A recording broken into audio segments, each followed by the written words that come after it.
भारत में आखिरकार 2026 का पहला बड़ा इसरो का मिशन कैसे फेल हो गया? कैसे इस मिशन को अंतरिक्ष में दुश्मनों को ढूंढना था और कैसे ये रास्ता भटक गया? रिमझिम के 5 पॉइंट्स में आज आपको यही समझना है। सबसे पहला पॉइंट, इसरो का अन्वेषा मिशन आखिरकार फेल कैसे हुआ। दूसरा है कैसे 600 किलोमीटर अंतरिक्ष से दुश्मनों को ढूंढना था, इस मिशन के बारे में बताऊंगी मैं आपको। तीसरा है भारतीय सेना के लिए ये मिशन कितना जरूरी है। चौथा है भारत के अलावा किन देशों के पास ये तकनीक है। और पांचवा है कि कैसे चीन और पाकिस्तान की जो सैटेलाइट है उसके मुकाबले भारत की सैटेलाइट यानी कि अन्वेषा सैटेलाइट कितनी मजबूत है। नमस्ते, मेरा नाम रिमझिम जेठानी है और आप मेरा शो रिमझिम के 5 पॉइंट्स देख रहे हैं। सबसे पहले तस्वीरें देखिए कि कैसे इसरो का ये रॉकेट आज लॉन्च होता है, सैटेलाइट अंतरिक्ष में जानी होती है और कैसे ये रास्ता भटक जाती है। और इस मिशन के पीछे क्या क्या है मैं आपको बताऊंगी, लेकिन वहां से देखिए कि ये PSLV C62 कैसे यहां तक पहुंची और यहां पर कुछ गड़बड़ी आई, उसके बाद ये रास्ता भटक गई। अब देखो, श्रीहरिकोटा से ये लाइव चल रहा था पूरा मिशन जो था, और ये वाला जो पॉइंट है इधर ही वो रास्ता डेविएट कर जाता है सैटेलाइट, और उसके बाद इसरो की तरफ से पोस्ट भी आता है, PSLV C62 mission encountered an anomaly during the end of PS3 stage, यानी तीसरी स्टेज पे आते आते वो रास्ता भटक गया। अब जो पूरा डिटेल एनालिसिस है वो जल्द दिया जाएगा और उसके बाद इसरो की तरफ से प्रेस कॉन्फ्रेंस की जाती है। अब मैं आपको थोड़ा और बेहतर तरीके से समझाती हूँ। Indian space research organisation ISRO 2026 का पहला मिशन था PSLV C62 जो कि फेल हो गया। PSLV रॉकेट अन्वेषा सैटेलाइट के साथ 14 और सैटेलाइट्स को लेकर उड़ा था। लॉन्च के बाद थर्ड स्टेज में वो रास्ता भटक गया। अन्वेषा भारत की सुपरविजन वाली आंख कही जाती है, और वो क्यों कही जाती है? क्योंकि इसको अंतरिक्ष के 600 किलोमीटर ऊपर प्लेस किया जाता और वहां से ये सैटेलाइट हमको बारीक तस्वीरें जमीन की भेजती, और इतनी बारीक तस्वीरें खींच सकती थी ये सैटेलाइट। देखिए, तस्वीरें इतनी बारीक कि वो सैटेलाइट जो तस्वीरें भेजेगी उससे ये भी पता चल जाएगा कि झाड़ियों में कोई दुश्मन तो नहीं छुपा है, पानी के नीचे कोई दुश्मन तो नहीं छुपा है, किसी दुश्मन ने हथियार तो नहीं छुपा दिए हैं, मिट्टी कैसी है, मिट्टी के अंदर क्या लैंड माइन्स लगी हुई है, ये सब कुछ बता देती। ISRO chief doctor V Narayanan की PC होती है और वो ये बताते हैं कि देखिए तीसरे चरण में गड़बड़ी हो गई और लॉन्चिंग के बाद जब ये पूरा हुआ तो उसके बाद वो जो रॉकेट है वो रास्ता भटक गया। EOS-N1 यानी कि अन्वेषा सैटेलाइट, इसके साथ और 14 सैटेलाइट गई थी। 512 किलोमीटर की ऊंचाई पर सन सिंक्रोनस ऑर्बिट में पहुंचना था। जो पूरा रास्ता ये था कि भाई तकरीबन 512 किलोमीटर पर ये जो सैटेलाइट है हमारी प्लेस होती। फिर जो चौथा हिस्सा था PS4 स्टेज, जिस तक पहुंच ही नहीं पाए हम, उसको दोबारा चालू किया जाना था। फिर स्पीड कम होती, इससे वापस फिर धरती की तरफ मोड़ते और एक किड KID कैप्सूल अलग हो जाता, लेकिन ये सब कुछ नहीं हो पाया, सब फेल हो गया। तीसरी स्टेज के बाद ही वो गायब हो गया। ऐसा नहीं हुआ, और मैं आपको बता दूं कि 8 महीने पहले ही 18 मई 2025 को भी इसरो का PSLV C61 मिशन तीसरी स्टेज में ही फेल हो गया था। PSLV का मतलब क्या होता है? पोलर सैटेलाइट लॉन्च व्हीकल, यानी इसके जरिए सैटेलाइट्स को लॉन्च किया जाता है। देखिए, इसरो का सबसे भरोसेमंद रॉकेट माना जाता है ये।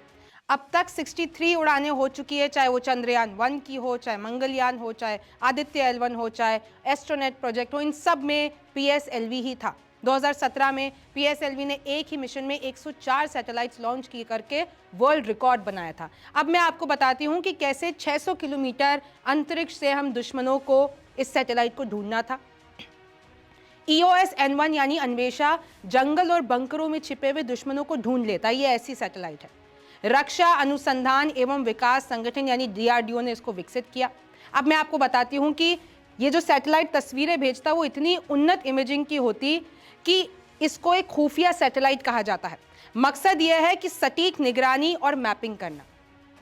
धरती से कई सौ किलोमीटर ऊपर होने के बावजूद जो तस्वीरें मिल सकती है, चाहे वो झाड़ी की हो, जंगलों की हो, बंकरों की हो, इससे वो तस्वीरें खींच सकता है। HRS तकनीक पर काम करता है अन्वेषा सैटेलाइट। HRS का मतलब ये होता है हाइपर स्पेक्ट्रल रिमोट सेंसिंग, यानी HRS मतलब ये बहुत सारे कलर्स को ग्रैब कर सकता है, रोशनी के ज्यादा स्पेक्ट्रम को डिटेक्ट करता है कुछ ही रंगों के बजाय।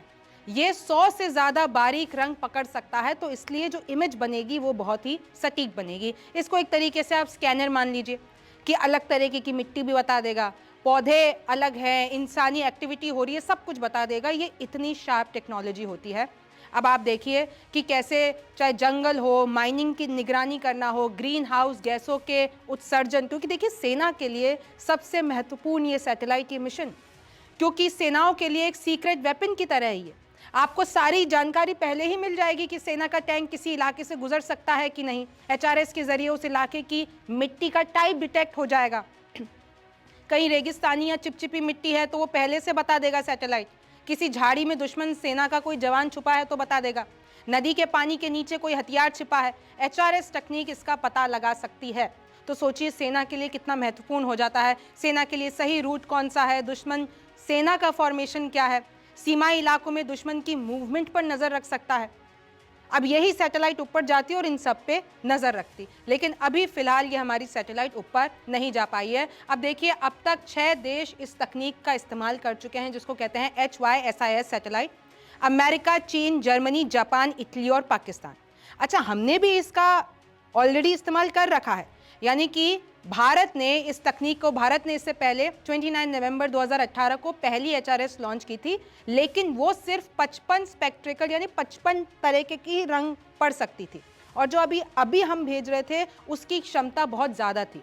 एक तरीके से आप देख लीजिए, इसको कहते हैं स्पेक्ट्रिकल बैंड्स, यानी कितने तरीके के रंग आप डिटेक्ट कर सकते हो। अगर मैं आपको बताती हूँ कि अन्वेषा जो है, जो अभी हम भेजने वाले थे, वो HYSIS का अपग्रेडेड वर्जन है। अगर वो 55 रंग पढ़ सकती थी, तो हमारी ये जो अभी जाती है अन्वेषा, वो 100 से ज़्यादा रंग पढ़ सकती थी और ज़्यादा सटीक तस्वीरें भेज सकती थी। अब अगर मैं अमेरिका की बात करती हूँ, साल 2000 में इन्होंने 2020 से ज़्यादा कलर डिटेक्ट करने वाली सैटेलाइट भेजी, फिर 2022 में 285 कलर डिटेक्ट कर पाती। यूरोप ने 2001 में 63 से ज़्यादा कलर डिटेक्ट करने वाली सैटेलाइट भेजी। इटली ने 2019 में 239 से ज़्यादा कलर डिटेक्ट करने वाली सैटेलाइट भेजी। आप देखिए कि कितने कलर डिटेक्ट कर सकते हैं, मतलब कितनी HD क्वालिटी की आपके पास तस्वीर आएगी। जर्मनी ने 2018 में 235 से ज़्यादा कलर डिटेक्ट करने वाली भेजी, फिर 2022 में 242 बढ़ गया वो। जापान में 2019 में 239 से ज़्यादा कलर डिटेक्ट करने वाली सैटेलाइट भेजी। चीन ने 2008 में 115 वाली भेजी, यानी वो 115 कलर डिटेक्ट कर सकती थी, और 2018 में 330 से ज़्यादा कलर डिटेक्ट। आप देखिए कि कितनी क्षमता बढ़ा ली इन लोगों ने अपनी। पाकिस्तान ने 2025 में चीन की मदद से 300 से ज़्यादा कलर डिटेक्ट करने वाली अपनी सैटेलाइट भेजी। लेकिन अब मैं आपको बता देती हूँ, चीन पाक सैटेलाइट के मुकाबले अन्वेषा कितनी मजबूत है। अन्वेषा ज़मीन से 12 मीटर तक की ऊंची तस्वीरें ले सकती है। आप फर्स्ट फ्लोर से थोड़ा ऊपर का मान लीजिए।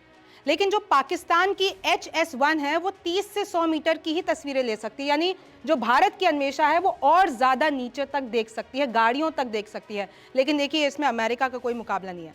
अमेरिका तो किसी गाड़ी की नंबर प्लेट की भी फोटो अंतरिक्ष से भेज सकता है। पाकिस्तान HS1 की साइज भारतीय अन्वेषा से छोटी है, तो पाकिस्तान की हमसे कमज़ोर है। चीन का सैटेलाइट एक बार में बड़े इलाके को देख सकता है, लेकिन वो भी जो ये गाओफेन है, गाओफेन 5, वो 30 मीटर से कम की ऊंचाई की तस्वीर नहीं भेज सकती। तो देखिए ऐसे ही अलग अलग देश के पास अलग अलग टेक्निक है। अब हमारी जब ऊपर जाती तो हम एक बहुत ही बेहतरीन कदम ही रहता, लेकिन अब उसको वापस जांच किया जाएगा, इस मिशन को वापस से रीडू किया जाएगा, और हम इसरो को यही कहेंगे कि ये जो ट्राई हुआ है, अभी भी हम हिम्मत नहीं हारेंगे, हमारी ये सैटेलाइट ऊपर जाएगी। किसी तकनीकी के कारण ये खराबी आ गई। आपका इसके बारे में क्या कहना है, मुझे कमेंट सेक्शन में ज़रूर बताइए। मेरा नाम रिमझिम जेठानी है। आपसे फिर मुलाकात होगी।